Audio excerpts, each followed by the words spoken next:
Hello and welcome to my YouTube channel, Anger Classics, and welcome to another episode of the Jaguar rescue. Today you find me outside the shop because I want to have the engine running for a while, and I cannot do that in the shop, of course. I don't want to kill myself. So the topic of today is to synchronize the carbs. Well, the best I can, and today I want to show you how this is done.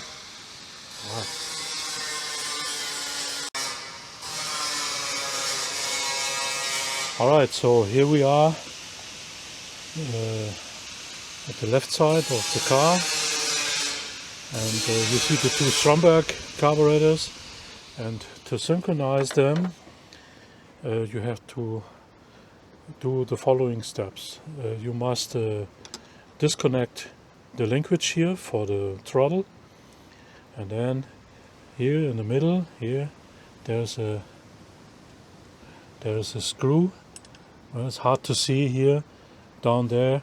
This has to come off a few turns because this screw links the two throttle shafts together.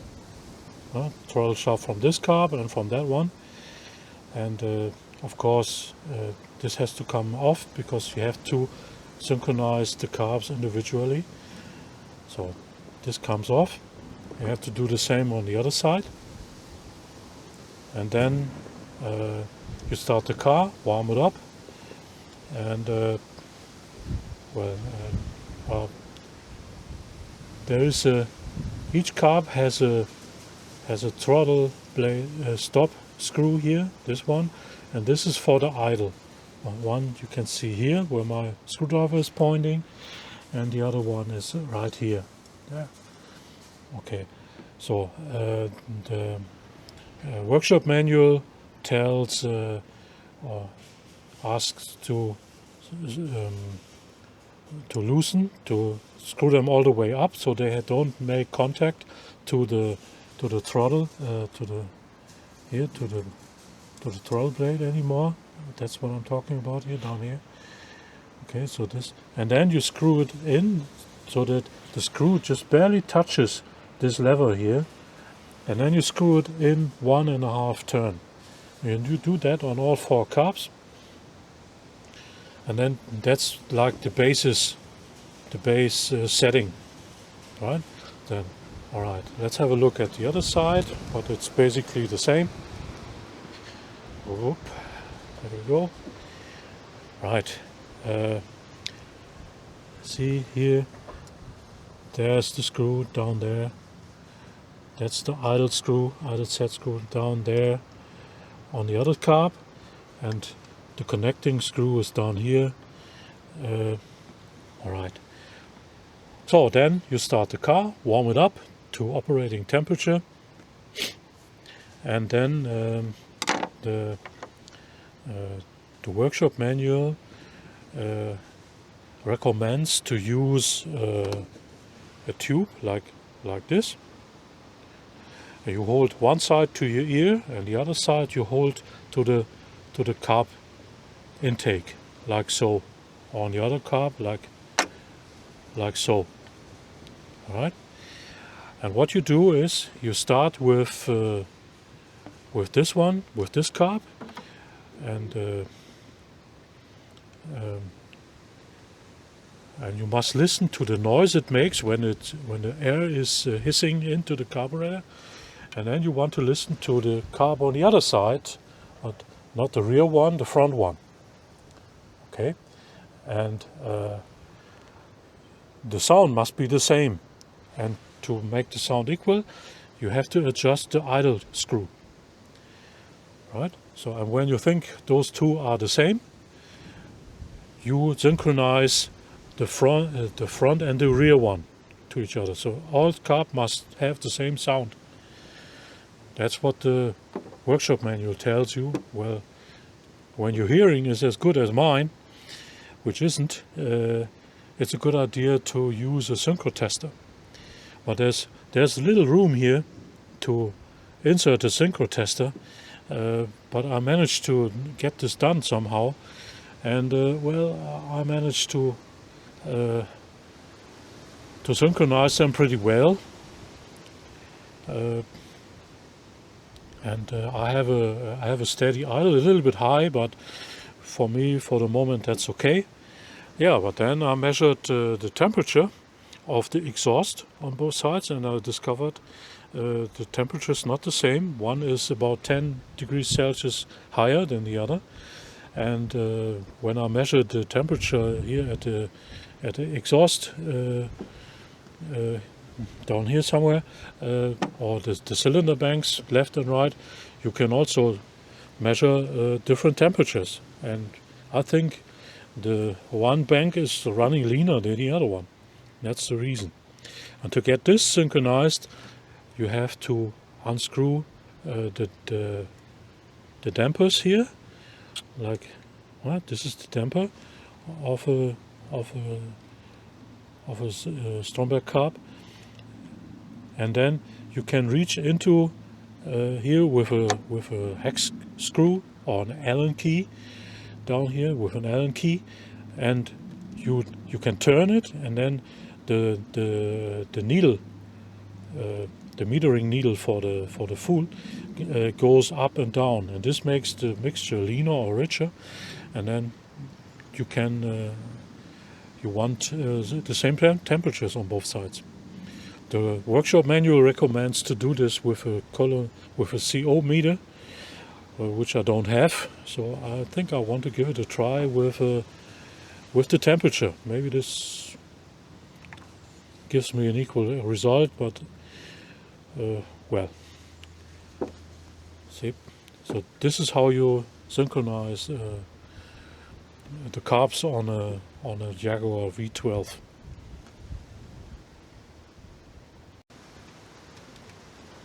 Right, I want to show you one more time how to synchronize the carbs, or what tool to use. I have a synchro tester, some device like this.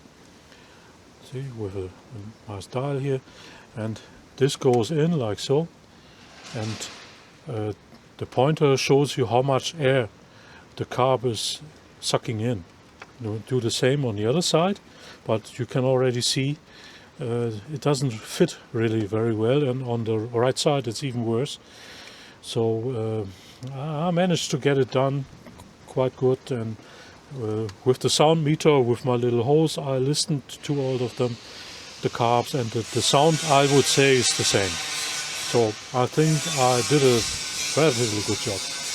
And one more thing you must watch really closely is the throttle linkage, because when you synchronize the carbs, the throttle linkage must be disconnected, and when you reconnect it, you want to make sure that you're not moving the throttle blade when you connect it here. So you must watch the length of this rod pretty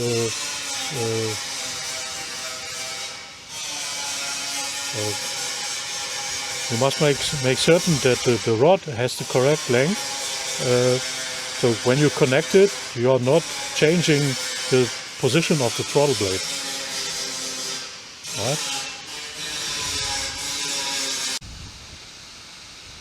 All right. I have some news about the car, about the history of the car in particular, because I have received the car documents now. And it turned out this car was sold in 1974 in England, near Birmingham, in Wolverhampton. The new price for the new car was £5,000, and the only options which were ordered were a color glass and a radio. Mid-wave and long-wave radio, no FM, so it's all AM radio. And the buyer was a car dealership to the north of Birmingham, and